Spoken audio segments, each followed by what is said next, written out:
Assalamualaikum Kakak. Perkenalkan, saya Siti Najila dari Prodi Bahasa Inggris semester 3. Saya dan rekan-rekan saya ini menanyakan beberapa hal tentang soft skill seorang guru. Jadi ada beberapa pertanyaan. Yang pertama itu, bagaimana cara kakak menyesuaikan gaya komunikasi kakak saat menjelaskan konsep yang sama dengan siswa yang memiliki tingkat pemahaman atau gaya belajar yang berbeda, misalnya siswa yang visual atau siswa yang auditori. Siswa yang visual itu mereka itu yang lebih cepat menangkap melalui gambar atau gerakan seperti itu. Kalau misalnya auditori itu siswa yang lebih cepat tangkap melalui pendengaran. Apa yang didengar itu dia lebih cepat tangkap. Kalau misalnya ada siswa yang berbeda berarti Iya. ada siswa yang mungkin lebih ke auditori atau visual. Ya sebenarnya kan di waktu belajar itu kan pasti tiap anak beda-beda caranya kan. Jadi kalau misalnya yang visual ataupun visual auditori, biasanya saya mengajarnya itu kalau misalnya anak-anak ini nggak mampu nih, kan saya ngajar ngaji, misalnya nggak mampu untuk udah berapa kali nih nggak hafal gitu. Nah, biasanya saya yang mengulang, misalnya kan ada tuh anak-anak misalnya kan maju ke depan, jadi kami mengulanginya tuh 5 kali. Jadi saya bacakan dulu, baru dia bacakan. Jadi itu berulang-ulang sampai 5 kali. Kira-kira udah hafal, udah sampai 5 kali. Kemudian kalau misalnya belum hafal, mungkin sampai 10 kali kayak gitu. Itu dengan saya baca, kalau auditori ya, saya ulangi, habis itu dia bacakan. Ataupun kami bacanya sama-sama, saya kayak kami bacanya itu berbarengan kayak di tak teh. Karena kan ini kan yang saya ajarin ini anak kelas 1 SD. Jadi gitu, jadi bacanya itu sama-sama gitu. Kalau misalnya visual, sebagian anak kan mungkin anak kelas 1 udah bisa baca ya, walaupun masih di mana-mana, tapi misalnya kan nggak semua anak bisa baca bahasa Arab, tapi kan ada tuh kalau di juz amma bahasa Latinnya. Sebagian dari mereka kelas 1 itu udah bisa baca tuh Latinnya. Jadi yang Latinnya tuh kadang kalau misalnya mereka nggak mau, udah capek asik diulang-ulang, jadi saya biarkan mereka belajar sendiri. Tapi saya tulis di buku apa tuh, di buku tulis mereka. Jadi kayak misalnya hari ini surah Al-Ikhlas ayat 1 Qul huwallahu ahad, jadi saya tulis bahasa Latinnya gitu. Kadang karena di juz amma tuh bahasa Latinnya tuh susah dipahami, jadi saya tulis ulang yang mudah dipahami di buku tulis mereka gitu. Nah, mungkin gitu. Terus pertanyaan keduanya,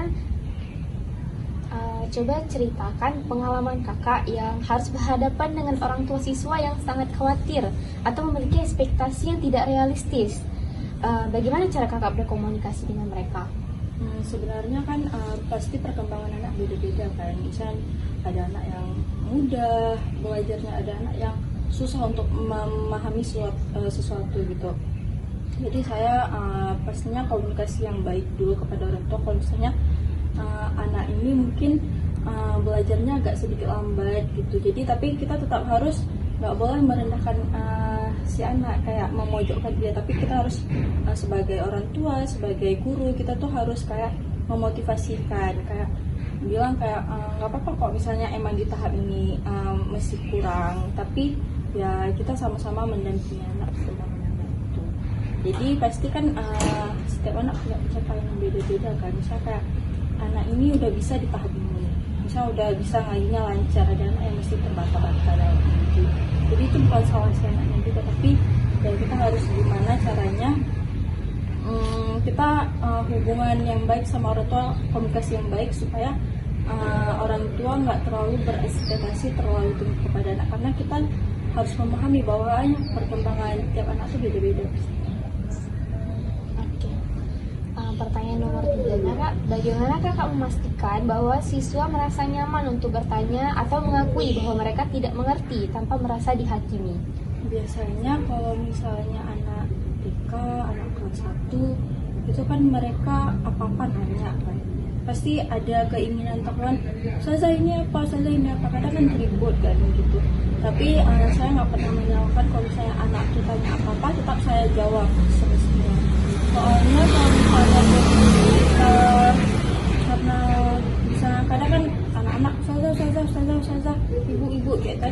bising, kita nggak mau jawab kan. Tapi nggak boleh, kita sebagai guru ya harus menjawab apa yang mereka tanya. Soalnya kalaupun kita nggak jawab atau apa, itu bisa menimbulkan, misalnya kayak ada kan,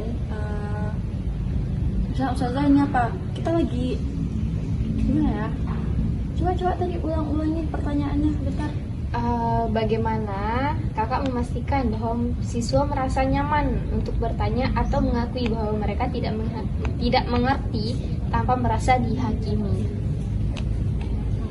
Ya, setiap pertanyaan mereka tuh pasti kita jawab. Nggak kita apa ya, pertanyaan mereka tuh pokoknya kita jawab sebisa mungkin tanpa kita pokoknya kita jawab lah kayak gitu. Anggap remeh. Ya itu nggak anggap remeh pertanyaannya.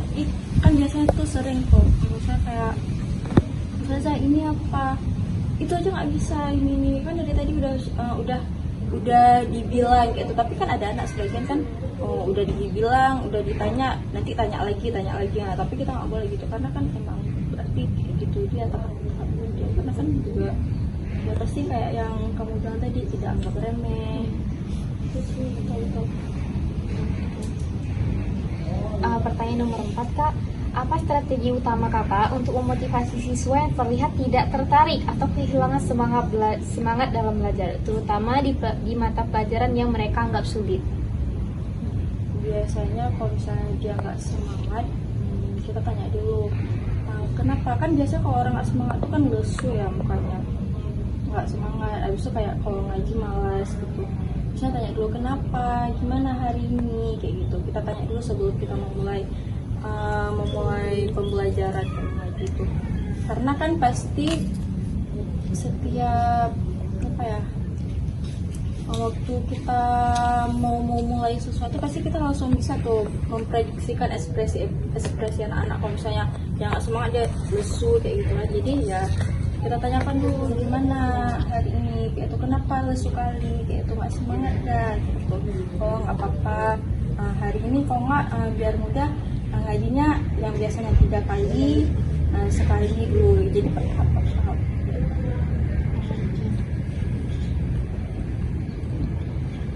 Pertanyaan terakhir nih kak, bagaimana cara kakak menangani situasi di mana seorang siswa terus-menerus menunda pekerjaan atau tidak mengerjakan tugas yang diberikan?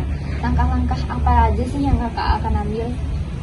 Tanya kenapa dia juga nggak mau. Tadi kan mungkin berkaitan juga dengan yang malas, seperti dia nggak semangat, atau kenapa mungkin ada hal-hal yang bikin dia nggak semangat dulu. Jadi kalau misalnya dia nggak buat tugas ya, mungkin tugasnya bisa saya kurangi itu. Ketika dia akan terus-menerus seperti itu, saya bisa komunikasi juga kepada orang tuanya, Bu, kalau misalnya anaknya begini, gitu, tapi dengan tetap bahasa yang baik. Oke kak, makasih untuk jawaban dari pertanyaan tadi, sudah membantu kami. Oke. Wabillahi taufiq wal hidayah. Assalamualaikum warahmatullahi wabarakatuh.